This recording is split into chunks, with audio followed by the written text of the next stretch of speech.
বিসমিল্লাহির রহমানির রাহিম। চতুর্থ শ্রেণীর খুদে বন্ধুরা, কেমন আছো তোমরা? নিশ্চয়ই সবাই অনেক ভালো আছো। আজকে আমি তোমাদের বাংলা বইয়ের মা কবিতা থেকে একটি রচনা তৈরি করেছি। রচনাটির নাম হচ্ছে আমার মা। আর এই রচনাটিকে আমরা আরও একটি নামে পড়তে পারি, আর সেই নামটি হচ্ছে আমার প্রিয় মানুষ। তো কথা না বাড়িয়ে চলো আমরা রচনাটি শুরু করি। ভূমিকা। যেখানেতে দেখি যাহা মায়ের মতন আহা, একটি কথায় এত সুধা মেশা নাই। আমাদের সবার জীবনে মা কথাটি একটি মধুমাখা নাম। আমার মা আমার সবচেয়ে প্রিয় মানুষ।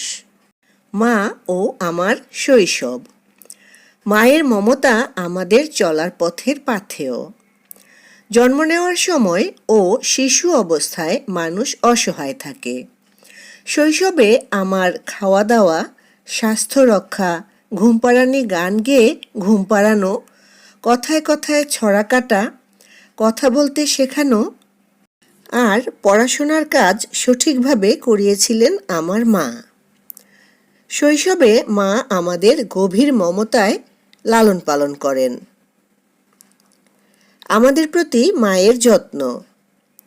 আমার মা অত্যন্ত দক্ষ হাতে তার ঘর সংসার পরিচালনা করেন। আমাদের সকলের খাওয়া, পড়া, স্বাস্থ্য সব দিকে মায়ের সতর্ক দৃষ্টি। দুঃখের দিনে মা। সন্তানের দুঃখে মা দুঃখিত হন এবং দুঃখের দিনে অত্যন্ত ধৈর্যের সঙ্গে তার প্রতিকার করেন। অন্যদিকে মায়ের দোয়ায় সন্তানের দুঃখ ঘুচে যায়। আনন্দের দিনে মা। সন্তানের সুখে ও সাফল্যে মাই সবচেয়ে বেশি খুশি হয়।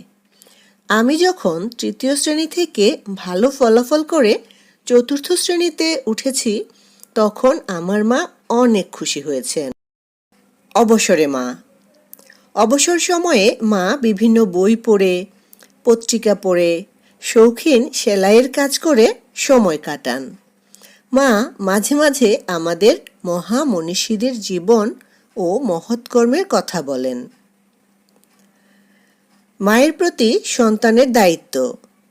মা সন্তানের কল্যাণের জন্য সর্বদা চিন্তায় মগ্ন থাকেন। আমাদেরও উচিত মায়ের আদেশ অক্ষরে অক্ষরে পালন করা। মা অসুস্থ হলে তার সেবা করা এবং তার সঙ্গে সবসময় ভালো ব্যবহার করা। উপসংহার। আমার মা একজন আদর্শ মায়ের প্রতিনিধি। আমি আমার মায়ের জন্য গৌরব বোধ করি। তিনি আমার জীবনের শ্রেষ্ঠ মানুষ। মায়ের আদর্শে জীবন পরিচালনা করে নিজেকে পূর্ণাঙ্গ মানুষ হিসেবে গড়তে চাই। তো বন্ধুরা, আমি কিন্তু আমার মা অথবা আমার প্রিয় মানুষ এই রচনার মাধ্যমে আমার প্রিয় মানুষকে তা তোমাদেরকে জানিয়ে দিলাম। তো তোমরাও কিন্তু আমাকে কমেন্ট করে জানিয়ে দিও তোমাদের প্রিয় মানুষের সম্পর্কে, অথবা তোমার প্রিয় মানুষটি কে।